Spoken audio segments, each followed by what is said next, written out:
പ്രിയമുള്ളവരെ, നമ്മുടെ സ്വഭവനങ്ങളിൽ, വീടുകളിൽ, നമ്മുടെ സ്ഥാപനം, നമ്മൾ എവിടെയുള്ളത് അവിടെ പരിശുദ്ധ റസൂൽ സല്ലല്ലാഹു അലൈഹി വസല്ലം തങ്ങളുടെ അപദാനങ്ങൾ, കീർത്തനങ്ങൾ, മൗലിദ് പാരായണം, അവിടുത്തെ ചരിത്രം പഠിക്കുക, സുന്നത്തുകളെക്കുറിച്ച് കുടുംബത്തിൽ സംസാരിക്കുക, മക്കൾക്ക് പഠിപ്പിച്ചു കൊടുക്കുക. ഇതിനകത്തൊക്കെ ഒരുപാട് പുണ്യങ്ങൾ കിട്ടും. ഒരു വീട്ടിൽ ഇത്തരം സംഗതികൾ ചെയ്താൽ ഉണ്ടാകുന്ന വലിയ ബറക്കത്ത്, ഐശ്വര്യം എത്രയെന്നറിയോ? ആ വീട്ടുകാർക്കുണ്ടാകുന്ന സൗഭാഗ്യങ്ങൾ എത്രയെന്നറിയോ? അതുകൊണ്ടുണ്ടാകുന്ന നേട്ടങ്ങൾ എന്താണെന്നറിയോ? തീർച്ചയായിട്ടും പ്രിയപ്പെട്ടവരെ, ഇന്നു മുതൽ നമ്മൾ അറിഞ്ഞു തുടങ്ങണം ആ മഹത്വങ്ങൾ എന്താണ്. ഈ വിഷയങ്ങളുമായി ബന്ധപ്പെട്ടാണ് ഇന്നത്തെ ക്ലാസ്സിൽ നമ്മൾ സംസാരിക്കുന്നത്. അസ്സലാമു അലൈക്കും വറഹ്മത്തുള്ളാഹി വബറകാതുഹു. ബിസ്മില്ലാഹി വൽഹംദുലില്ലാഹി മാഷാ അല്ലാഹ് ലാ ഖുവത ഇല്ലാ ബില്ലാഹ്. അല്ലാഹുമ്മ സ്വല്ലി അലാ സയ്യിദിനാ മുഹമ്മദിൻ വഅലാ ആലി സയ്യിദിനാ വമൗലാനാ മുഹമ്മദ്. അൽഹംദുലില്ലാഹ്. അല്ലാഹു ഒരു ലോക ആഫിയത്തും ബറക്കത്തും സലാമത്തും നമുക്കൊക്കെ നൽകട്ടെ. പ്രത്യേകിച്ച് പൊരിശാക്കപ്പെട്ട റബീഉൽ അവ്വൽ മാസത്തിൻ്റെ ബറക്കത്ത് കൊണ്ട് നമ്മുടെ അൻവാർ ഫജൻ്റെ കുടുംബം കമൻറ്റിൽ വന്ന് പങ്കാളിയാകുന്ന, കൽബ് നിറച്ച് ദുആ ചെയ്യുന്ന, സ്വലാത്ത് ചലഞ്ചിൽ പങ്കെടുക്കുന്ന, ക്ലാസ് മുടങ്ങാതെ കേൾക്കുന്ന എല്ലാവർക്കും അല്ലാഹു ഈ ബറക്കത്ത് നൽകണേ അല്ലാഹ്. മുത്തുനബിതങ്ങളോടൊപ്പം സ്വർഗ്ഗം നൽകണേ പടച്ചോനെ. ഞങ്ങളുടെ മരിച്ചവർക്ക് ജന്നത്ത് കൊടുക്കണേ അല്ലാഹ്. എല്ലാ മുഅ്മിനീകൾക്കും മഗ്ഫിറത്ത് കൊടുക്കണേ പടച്ചോനെ. ആമീൻ യാ റബ്ബൽ ആലമീൻ. അൽഹംദുലില്ലാഹ്. പ്രിയപ്പെട്ടവരെ, പരിശുദ്ധ റസൂൽ സല്ലല്ലാഹു അലൈഹി വസല്ലം തങ്ങൾ ഇന്ന് മുസ്ലിം കുടുംബങ്ങളിൽ വിശ്വാസികൾ പാർക്കുന്ന ഇടങ്ങൾ, വീടാകട്ടെ, നാടാകട്ടെ, സ്ഥാപനങ്ങളാകട്ടെ, എവിടെയും പരിശുദ്ധ റസൂൽ സല്ലല്ലാഹു അലൈഹി വസല്ലം തങ്ങളുടെ തിരു സാന്നിധ്യം എന്ന് പറഞ്ഞാൽ നബി സല്ലല്ലാഹു അലൈഹി വസല്ലം തങ്ങളെക്കുറിച്ച് പറയാത്ത, പാടാത്ത, ചൊല്ലാത്ത ഒരു വീടുകളും മുസ്ലിം ഉമ്മത്തിലുണ്ടാകില്ല. ഈ ഒരു സാഹചര്യം അതൊരു വല്ലാത്ത ഫضലും കൂടെയാണ്. നമ്മുടെ വീട്ടിൽ നബി സല്ലല്ലാഹു അലൈഹി വസല്ലം തങ്ങളെക്കുറിച്ച് അവിടുത്തെ അപദാനങ്ങൾ, കീർത്തനങ്ങൾ, മൗലിദ് അത് നമ്മൾ പറയുക, നമ്മൾ ചർച്ച ചെയ്യുക. നബി സല്ലല്ലാഹു അലൈഹി വസല്ലം തങ്ങളുടെ ജീവിതത്തിൻ്റെ അനുഭവങ്ങൾ അല്ലെങ്കിൽ ചരിത്രങ്ങൾ പരസ്പരം ചർച്ച ചെയ്യുക, പറയുക, അവിടുത്തെ ജീവിത ചരിത്രങ്ങൾ, കഥകളൊക്കെ പറയുക. ഇതൊക്കെ വലിയ പുണ്യമാണ്. മൗലിദ് വീട്ടിൽ മൗലിദ് കഴിച്ചാൽ, പല ആളുകളും മൗലിദ് വീട്ടിൽ കഴിക്കുക എന്ന് പറയുമ്പോൾ ഏതോ ശിർക്കൻ അല്ലെങ്കിൽ ഒരു അനാചാരമായി കാണുന്നൊരവസ്ഥയുണ്ട്. പറഞ്ഞിട്ട് കാര്യമില്ല, അതിനെക്കുറിച്ച് മനസ്സിലാക്കാത്തത് കൊണ്ടാണ്. നബി സല്ലല്ലാഹു അലൈഹി വസല്ലം തങ്ങൾ ആരാണ്? അവിടെ അള്ളാഹു കൊടുത്ത ബഹുമാനം എന്താണ്? പരിശുദ്ധമായ ഖുർആനിൽ ഉടനീളം നബി സല്ലല്ലാഹു അലൈഹി വസല്ലം തങ്ങളുടെ മദ്ഹാണ്, അവിടുത്തെ ബഹുമാനമാണ്, ആദരവാണ് ഖുർആനിൽ മുഴുവൻ കാണുന്നത്. ഇതൊക്കെ വിശ്വാസികളായ നമ്മൾ എടുത്തു പറയുക. ഖുർആൻ ഓതിയിട്ട്, സ്വലാത്ത് ചൊല്ലിയിട്ട്, മദ്ഹകൾ, അപദാനങ്ങളൊക്കെ പാടി പറഞ്ഞ്, ചരിത്രങ്ങളൊക്കെ പാടി പറഞ്ഞ് നബിതങ്ങൾക്ക് ഹയാത്ത്, ജീവൻ കൊടുക്കുക. വീട്ടിൽ നബി സല്ലല്ലാഹു അലൈഹി വസല്ലം തങ്ങൾ നമ്മുടെ കൂടെ ജീവിക്കുക. ഇതാണ് റബീഉൽ അവ്വൽ നടക്കുന്ന മൗലിദ്. മൗലിദ് എന്താണ് നമ്മൾ അറിയണം. അതിനകത്തൊന്നുമില്ല പ്രശ്നമുള്ളത് മൗലിദ് അല്ലല്ലോ. അപ്പോൾ തീർച്ചയായിട്ടും പ്രിയപ്പെട്ടവരെ, ഇത് കുടുംബങ്ങളിൽ നടത്തുമ്പോൾ വലിയ ബഹുമാനമാണ്. അതിനെക്കുറിച്ച് സംസാരിക്കാത്തവരില്ല. സ്വഹാബത്തെ കിറാം റളിയല്ലാഹു തആല അൻഹു ഏതു നേരവും നബി സല്ലല്ലാഹു അലൈഹി വസല്ലം തങ്ങളുടെ മദ്ഹ് പറയുന്ന, നബിതങ്ങളെ പ്രത്യേകം മദ്ഹ് പാടാൻ വേണ്ടി മദീനത്ത് ഒരു മിമ്പർ സ്ഥാപിച്ച്, അതൊക്കെ സ്വഹീഹുൽ ബുഖാരിയിലൊക്കെ കാണാം. അപ്പോൾ വലിയ ബഹുമാനം, വലിയ ആദരവാണ് ആ പുണ്യകർമ്മത്തിന്. നബി സല്ലല്ലാഹു അലൈഹി വസല്ലം തങ്ങളുടെ പ്രസൻസിൽ തന്നെ അനുവാദം കൊടുത്ത വിഷയമാണ് മൗലിദ് നബി സല്ലല്ലാഹു അലൈഹി വസല്ലം. അതിൻ്റെ വിവിധങ്ങളായ ശൈലിയും ഭാവവും ഒക്കെയാണ് നമ്മൾ ഈ കാണുന്നത്. അപ്പോൾ ഏതായിരുന്നാലും വീട്ടിൽ മൗലിദ് പാരായണം ചെയ്താൽ മുഹയ്യിദീൻ ശിഖർ റളിയല്ലാഹു തആല എന്നൊക്കെ പറഞ്ഞതുപോലെ മഗ്ഫിറത്ത് കിട്ടാൻ, പാപങ്ങൾ പൊറുക്കപ്പെടാൻ, ദറജ കൂടാൻ, അള്ളാഹിൻ്റെ മുന്നിൽ പദവികൾ വർദ്ധിപ്പിച്ച് കിട്ടാൻ, ദുആ സ്വീകരിക്കപ്പെടാൻ, വിഷമങ്ങളിൽ നിന്ന് മോചനം കിട്ടാൻ, ശഫാഅത്ത് കിട്ടാൻ, വലിയ സന്തോഷം, വലിയ ബറക്കത്ത്. മൗലിദ് പാരായണം വീട്ടുകാർ മാത്രം നടത്തിയാലും മറ്റുള്ള നമ്മുടെ ഫാമിലിയെ വിളിച്ചുകൂട്ടി നടത്തിയാൽ ഒന്നുകൂടെ പുണ്യം കയറും. ഇക്കൊല്ലം നമ്മൾ തീരുമാനമെടുക്കുക, അല്ലാഹുവേ, നീ ചെയ്ത നിഅമത്ത് എനിക്ക് എൻ്റെ കുടുംബക്കാരിൽ ഇത്ര പേരെ വിളിച്ച് ഭക്ഷണം കൊടുക്കാൻ സാധിക്കും. അവരെ വീട്ടിൽ വിളിക്കുക. സ്വലാത്തിൻ്റെ മദ്ഹിൻ്റെ ചെറിയൊരു, ഒരാളെയും പ്രയാസപ്പെടുത്താത്ത തരത്തിൽ ചെറിയൊരു മജ്ലിസ് സംഘടിപ്പിക്കുക, ദുആർക്കുക. നമ്മുടെയൊക്കെ കാരണവന്മാർക്ക് വേണ്ടി, ജീവിച്ചിരിക്കുന്നവർ, മരിച്ചവർക്ക് വേണ്ടി ഫാമിലിയൊക്കെ കൂട്ടിയിട്ട് ഭക്ഷണം കൊടുത്ത് മനോഹരമായ ഒരു സദസ്സ് ചെറുതാകട്ടെ വലുതാകട്ടെ, ഇനി വിളിക്കാൻ പറ്റിയില്ല, വീട്ടിലുള്ളവർ ഒരു സദസ്സ് പ്രിയപ്പെട്ടവരെ സംഘടിപ്പിക്കണം. പ്രത്യേകിച്ച് ഇശാ മഗ്‌രിബിൻ്റെ ഇടയിൽ നമുക്കറിയാവുന്നതുപോലെ ചുമ്മാ മലയാളത്തിൽ പാടിയാലും ചൊല്ലിയാലും പറഞ്ഞാലും മതിയല്ലോ. അല്ലെങ്കിൽ നബി സല്ലല്ലാഹു അലൈഹി വസല്ലം തങ്ങൾ ഒരു സുന്നത്ത്, വാപ്പ അല്ലെങ്കിൽ ഉമ്മ വീട്ടിൽ മക്കളെയൊക്കെ വിളിച്ചിരുത്തിയിട്ട്, മോനെ ഭക്ഷണം കഴിക്കുമ്പോൾ അല്ലെങ്കിൽ ടോയ്ലറ്റിൽ പോകുമ്പോൾ, മുടി ചീകുമ്പോൾ, വസ്ത്രം ധരിക്കുമ്പോൾ, ചെരുപ്പ് ധരിക്കുമ്പോൾ ഒരു സുന്നത്ത്, ഒരു ദിവസം ഒരു സുന്നത്ത് പഠിപ്പിച്ചു കൊടുക്കുക. ഈ ഒരു മാസം 30 സുന്നത്ത് കിട്ടിയില്ലേ നമുക്ക്? അത് പ്രാക്ടിക്കലാക്കുക. ചുമ്മാ പറഞ്ഞു കൊടുക്കല്ല, പ്രാക്ടിക്കൽ പറയുന്ന ആളും കേൾക്കുന്ന ആൾക്കാരും പ്രാക്ടിക്കലാക്കുക, ഒക്കെ വലിയ പുണ്യമാണ്. അതൊക്കെ പരിശുദ്ധ റസൂൽ സ്വല്ലല്ലാഹു അലൈഹി വസല്ലം തങ്ങളുടെ മദ്ഹ് പറയുന്നതിൽ, അവിടുത്തെ ബഹുമാനം പറയുന്നതിലേക്ക് പേര് ചേർക്കപ്പെടും. അപ്പോൾ ഈ സൗഭാഗ്യങ്ങളൊക്കെ നമുക്ക് വീട്ടിൽ കിട്ടും എന്നാണ് മഹാരഥന്മാരായ ഉലമാ പറയുന്ന, മഹത്തുക്കൾ പറയുന്നത്. നിലവിൽ നമ്മുടെ രോഗങ്ങൾ, പ്രയാസങ്ങളൊക്കെ മാറിപ്പോകാൻ ഇത് വലിയ കാരണമാകും. മാമിൻ ബൈത്തിൻ ഔ മസ്ജിദിൻ ഔ മഹല്ലത്തിൻ ഖുരിഅ ഫീഹി മൗലിദുൻ നബി സ്വല്ലല്ലാഹു അലൈഹി വസല്ലം ഇല്ലാ ഹഫത്തിൽ മലായികത്തു ദാലിക്കൽ ബൈത്ത്. ഒരു വീട്ടിൽ വെച്ച്, ഒരു റൂമിൽ വെച്ച്, സ്ഥാപനത്തിൽ വെച്ച്, മഹല്ലിൽ വെച്ച്, പള്ളിയിൽ വെച്ച്, എവിടെ വെച്ചാണോ മൗലിദ് നബി സ്വല്ലല്ലാഹു അലൈഹി വസല്ലം തങ്ങളുടെ അപദാനങ്ങൾ, കീർത്തനങ്ങൾ പറയുന്നത്, ചൊല്ലുന്നത്, പാടുന്നത്, എന്നാൽ ഇല്ലാ ഹഫത്തിൽ മലായികത്തു ദാലിക്കൽ ബൈത്ത്, ആ വീട്ടിൽ മലക്കുകൾ പൊതിയാതിരിക്കില്ല. നബി സ്വല്ലല്ലാഹു അലൈഹി വസല്ലം തങ്ങളുടെ മദ്ഹ് കീർത്തനങ്ങൾ പാടി പറയുമ്പോൾ അല്ലെങ്കിൽ ചൊല്ലുമ്പോൾ പറയുമ്പോൾ ആ വീട്ടിൽ അല്ലെങ്കിൽ ആ സ്ഥലത്ത് അള്ളാഹുവിൻ്റെ മലക്കുകൾ വന്നിട്ട് പൊതിയും. മഹാനായ ഇമാം സുയൂത്തി തങ്ങളുടെയൊക്കെ വാക്ക് കടമെടുത്തുകൊണ്ടാണ് പറയും, നമ്മുടെ വകയായിട്ട് ഇതിനകത്തൊന്നുമില്ല, ഒരു ലാഭമില്ല, ഒരു ലാഭമില്ല. അപ്പോൾ തീർച്ചയായിട്ടും പ്രിയപ്പെട്ടവരെ, അള്ളാഹുവിൻ്റെ മലക്കുകൾ ആ വീടിനെ പൊതിയും, അല്ലെങ്കിൽ ആ സ്ഥാപനത്തെ പൊതിയും. സ്വല്ലത്തിൽ മലായികത്തു അലാ അഹ്ലി ദാലിക്കൽ മക്കാൻ, ആ സ്ഥലത്തുള്ള വീട്ടിലുള്ള മുഴുവൻ ആളുകൾക്ക് വേണ്ടി സ്വല്ലത്തിൽ മലക്കുകൾ ദ്വാരക്കും, അള്ളാഹുവെ പുറത്തു കൊടുക്കണേ റബ്ബേ, ഇവർക്ക് മാപ്പ് കൊടുക്കണേ അല്ലാഹ്. അപ്പോൾ നമ്മുടെ വീട്ടിൽ മൗലിദ് സംഘടിപ്പിക്കുമ്പോൾ മറ്റുള്ളവരെ വിളിച്ചാൽ ഒന്നുകൂടെ മഹത്വം, കുടുംബ ബന്ധം ചേർത്ത മഹത്വം, നമുക്ക് ദീർഘായുസ്, പെട്ടെന്ന് രോഗം വന്ന് മരിച്ചു പോകുന്നതിന് സലാമത്ത്, സന്തോഷം, റാഹത്ത്, ഐശ്വര്യം ഒക്കെ കൂടുതൽ കിട്ടും. ഏതായിരുന്നാലും മിനിമം മൗലിദ് കൊണ്ട് തന്നെ എന്ത് കിട്ടും? അള്ളാഹുവിൻ്റെ മലക്കുകളുടെ പ്രത്യേകമായ ദുആ കിട്ടും.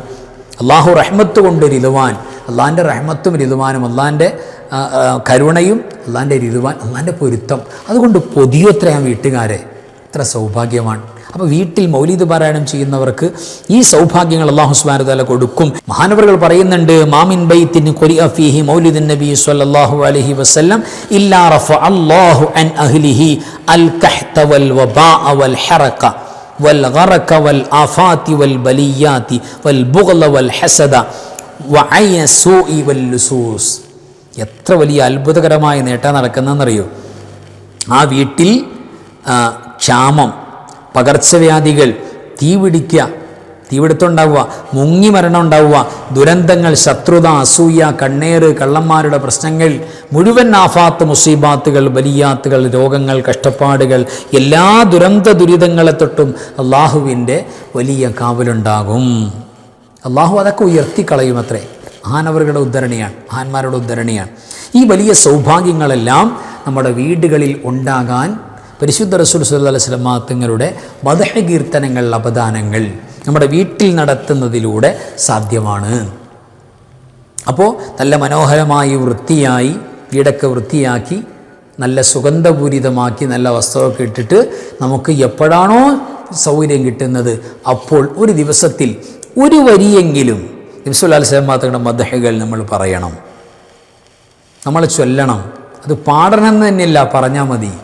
അവിടുത്തെ ചരിത്രം പറയണം, സുന്നത്തുകൾ പരസ്പരം ചർച്ച ചെയ്യണം, ജീവിതത്തിൻ്റെ അനുഭവങ്ങൾ ചർച്ച ചെയ്യണം, അവിടെ നമ്മളോട് കാണിച്ച സ്നേഹം, അവിടത്തിനോട് തിരിച്ചു കാണിക്കേണ്ട സ്നേഹത്തെക്കുറിച്ച് ചർച്ച ചെയ്യണം. അപ്പോൾ അവിടുത്തെ മൗലിദ് പാരായണം കുടുംബങ്ങളിൽ നടത്തുന്നവരെ സംബന്ധിച്ചിടത്തോളം ആ വീട്ടിന് കാവലിന് അത് തന്നെ മതിയാകുമെന്നാണ്. മഹാന്മാരായ മലക്കുകൾ പ്രത്യേകം ദുആ ചെയ്യുമെന്ന് പറയുന്നത് എത്ര വലിയ ഫضലാണ്, എത്ര വലിയ ഫضലാണ്. ആ മജ്ലിസിൽ വെച്ചുകൊണ്ട് നമ്മൾ കഴിക്കുന്ന ആ മജ്ലിസിന് വേണ്ടി തയ്യാറാക്കപ്പെട്ട ഭക്ഷണത്തിന് എത്ര ബഹുമാനമാണ്, എത്രയാ ആയിരക്കണക്കിന് അള്ളാഹു റഹ്മത്ത്, ആയിരക്കണക്കിന് ബറക്കത്ത് ആ കഴിക്കുന്ന ഭക്ഷണത്തിലൂടെ, ആ വീട്ടുകാർ തയ്യാറാക്കുന്ന ഭക്ഷണത്തിലൂടെ, കുടുംബത്തിന് കൊടുക്കുന്ന, മറ്റുള്ളവർക്ക് കൊടുക്കുന്ന ഭക്ഷണത്തിലൂടെയൊക്കെ വലിയ പുണ്യമാണ്. അപ്പോൾ ഇതൊക്കെ നമ്മുടെ കുടുംബത്തിൽ ഐശ്വര്യം, ബറക്കത്തും റാഹത്തും ഉണ്ടാകാൻ ഈ പരിശുദ്ധ റസൂൽ സ്വല്ലല്ലാഹു അലൈഹി വസല്ലം തങ്ങളുടെ മദ്ഹുകൾ, സ്വലാത്തും മദ്ഹൊക്കെ അതിനകത്ത് വരുന്നുണ്ട്. അള്ളാഹുവിൻ്റെ സ്വലാത്ത് മലക്കുകളെ വിളിച്ചുകൊണ്ട്, മലക്കുകളുടെ പ്രസൻസിൽ വെച്ചുകൊണ്ട് അള്ളാഹു നടത്തുന്നത് എന്താണ്? ഇന്നല്ലാഹു മലായികത്തുഹു യുസല്ലൂന അലൻ നബി എന്നല്ലേ സ്വല്ലല്ലാഹു അലൈഹി വസല്ലം. നബി സ്വല്ലല്ലാഹു അലൈഹി വസല്ലം തങ്ങളുടെ പേരിൽ തീർച്ചയായും അള്ളാഹു റബ്ബുൽ ഇസ്സത്ത് സ്വലാത്ത് ചൊല്ലിക്കൊണ്ടേയിരിക്കുന്നു. ചൊല്ലിപ്പോയി, ഒരു വട്ടം ചൊല്ലിയെന്നല്ല. യുസല്ലൂന അലൻ നബി പ്രയോഗം കണ്ടാൽ മനസ്സിലാകുമല്ലോ അറബി. അള്ളാഹുവിൻ്റെ റസൂൽ സ്വല്ലല്ലാഹു അലൈഹി വസല്ലം തങ്ങളുടെ പേരിൽ സ്വലാത്ത് നിർവഹിച്ചുകൊണ്ടേയിരിക്കുക. സ്വലാത്തുല്ലാഹ്, അള്ളാഹുവിൻ്റെ സ്വലാത്ത് എന്താണ്? ഖാല അബുൽ ആലിയ, മഹാനായ ഇമാം ബുഖാരി റഹ്മഹുല്ലാഹ് തങ്ങളുടെ ഉസ്താദ്, ഇമാം ബുഖാരി ഇമാമിൻ്റെ ഉസ്താദ്, ഗുരുനാഥൻ അവിടെ നിന്ന് പറയുന്നുണ്ട് അള്ളാഹുവിൻ്റെ സ്വലാത്തുല്ലാഹി തആല, അള്ളാഹിൻ്റെ സ്വലാത്ത് എന്താ? സനാഉഹു അലൈഹി ഇൻദൽ മലായിക, അള്ളാഹുവിൻ്റെ മലഉൽ അലയിൽ ഉന്നതരായ സമുന്നതരായ മലക്കുകളുടെ പ്രസൻസിൽ അള്ളാഹു സുബ്ഹാനഹു വ തആല നബി സല്ലല്ലാഹു അലൈഹി വസല്ലം തങ്ങളുടെ മഹത്വങ്ങൾ പറയുക, നബി തങ്ങളുടെ ബഹുമാനം പറയുക, വലിയ ആദരവിൻ്റെ വാക്കുകൾ പറയുക, അള്ളാഹു പുണ്യനബിയെ പരിചയപ്പെടുത്തുക. മൗലിദ് തന്നെ അപദാനങ്ങൾ, കീർത്തനങ്ങൾ മലക്കുകളുടെ മുന്നിൽ പറയുക, അതാണ് അള്ളാഹിൻ്റെ സ്വലാത്ത്. ഇത് അള്ളാഹു ചെയ്യുന്നുണ്ട്. മലക്കുകളും അവിടുത്തെ ബഹുമാനം പറഞ്ഞ് ദ്വാരക്കുന്നുണ്ട്. മുഅ്മിനീങ്ങളോട് ഏറ്റെടുക്കാൻ പറഞ്ഞു. അപ്പോൾ നമ്മൾ രണ്ട് കക്ഷികളായി മാറി നിൽക്കണ്ട, നമ്മൾ ഒരു കക്ഷികളാകാം. റബീഉൽ അവ്വൽ മാത്രമാക്കണ്ട, റബീഉൽ ആഖിറിലായിക്കോട്ടെ, ജമാദുൽ ഊലയിലായിക്കോട്ടെ, ജമാദുൽ ആഖിറിലായിക്കോട്ടെ, 12 മാസം ആയിക്കോട്ടെ. എന്താ വിരോധം? ഈ ഒരു മാസം മാത്രമാക്കണ്ടല്ലോ, മാത്രമാക്കുന്നില്ലല്ലോ. നമ്മുടെ സന്തോഷത്തിൻ്റെ സമയങ്ങളിലെല്ലാം നമ്മളെ ആഡ് ചെയ്യുന്നുണ്ട്. വീട്ടിൽ സന്തോഷം വന്നാൽ, ഒരു വീട് താമസം തുടങ്ങിയാൽ തന്നെ മൗലിദ് അവിടെ വിശ്വാസികൾ പാരായണം ചെയ്യും. എന്തുകൊണ്ടാണത്? ആ സന്തോഷത്തിൽ ഏറ്റവും വലിയ സന്തോഷം നമ്മൾ ഓർക്കുകയാണ്, പുണ്യറസൂലിനെ ഓർക്കണം സ്വല്ലല്ലാഹു അലൈഹി വസല്ലം. വലിയ പുണ്യമാണ്. നിസ്കാരത്തിൽ പോലും അങ്ങനെയല്ലേ? നബി സല്ലല്ലാഹു അലൈഹി വസല്ലം തങ്ങളെ അള്ളാഹുമായുള്ള സംസാരത്തിനിടയിൽ ഒരു മഖ്ലൂക്കിനോടും മുഖാത്തബ് പറ്റില്ല. ഒരു വ്യക്തിയോടും അഭിമുഖമായി നമ്മൾ സംസാരിച്ചാൽ മുന്നിട്ടാൽ നിസ്കാരം ബാത്തിലായി പോകും. അങ്ങനെയുള്ള നിസ്കാരത്തിൽ അസ്സലാമു അലൈക അയ്യുഹൻ നബിയു, നബി സല്ലല്ലാഹു അലൈഹി വസല്ലം തങ്ങളോടൊരു മുനാജാത്ത്, അത് അള്ളാഹു വച്ചിരിക്കുന്ന സംവിധാനമാണ് എന്ന് കരുതി അള്ളാഹു റബ്ബുൽ ഇസ്സത്താകുന്ന മാലിക്കുൽ മുൽക്കാകുന്ന അള്ളാഹുവിൻ്റെ ആ ഉലൂഹിയത്തിൻ്റെ റുബൂബിയ്യത്തിൻ്റെ ചെറിയൊരു രോമം മുത്തരവിധങ്ങൾക്കുണ്ടോ? ഇല്ല. അവിടുന്ന് മഖ്ലൂക്കാണ്, അവിടുന്ന് സിട്ടിയാണ്, അബ്ദാണ്, റസൂലാണ് സ്വല്ലല്ലാഹു അലൈഹി വസല്ലം. പക്ഷേ ചുമ്മാ റസൂലല്ല, റസൂലുള്ളാഹ്, അള്ളാൻ്റെ റസൂലാണ്. ആ ബഹുമാനമുണ്ട്, ആ ആദരവുണ്ട്. ഈ ആദരവ് എങ്ങനെയാണ് പ്രിയപ്പെട്ടവരെ ആരാധനയാകുന്നത്? ഒരിക്കലും ആകൂലല്ലോ. അപ്പോൾ തീർച്ചയായിട്ടും പ്രിയപ്പെട്ടവരെ, ഈ മഹബത്തും ഈ മദ്ഹും ഈ അപദാനങ്ങളും കീർത്തനങ്ങളും ഈ സ്വലാത്തുകളുമെല്ലാം രക്ഷപ്പെടാൻ വേണ്ടി അള്ളാഹു വച്ചിരിക്കുന്ന സംവിധാനമാണ്. ഇതാണ് നടക്കുന്നത്. അപ്പോൾ സ്വഭവനങ്ങളിൽ മൗലിദ് പാരായണം ചൊല്ലുക, അല്ലെങ്കിൽ ചൊല്ലുന്നതിൽ പങ്കെടുക്കുക എന്നൊക്കെ പറയുന്നത് വലിയ പുണ്യമാണ്. അള്ളാഹു നമുക്കൊക്കെ പതിവാക്കാൻ തൗഫീക്ക് നൽകട്ടെ. ആമീൻ യാ റബ്ബൽ ആലമീൻ. വാഖിറു കലാമി അൽഹംദുലില്ലാഹി. അസ്സലാമു അലൈക്കും വറഹ്മത്തുള്ളാഹി വബറകാതുഹു. بسم الله ما شاء الله لا قوة إلا بالله ما شاء الله كل نعمة من الله ما شاء الله الخير كله بيد الله ما شاء الله لا يصرف السوء إلا الله بسم الله ما شاء الله لا قوة إلا بالله ما شاء الله كل نعمة من الله ما شاء الله الخير كله بيد الله ما شاء الله لا يصرف السوء إلا الله بسم الله ما شاء الله لا قوة إلا بالله ما شاء الله كل نعمة من الله ما شاء الله الخير كله بيد الله ما شاء الله لا يصرف السوء إلا الله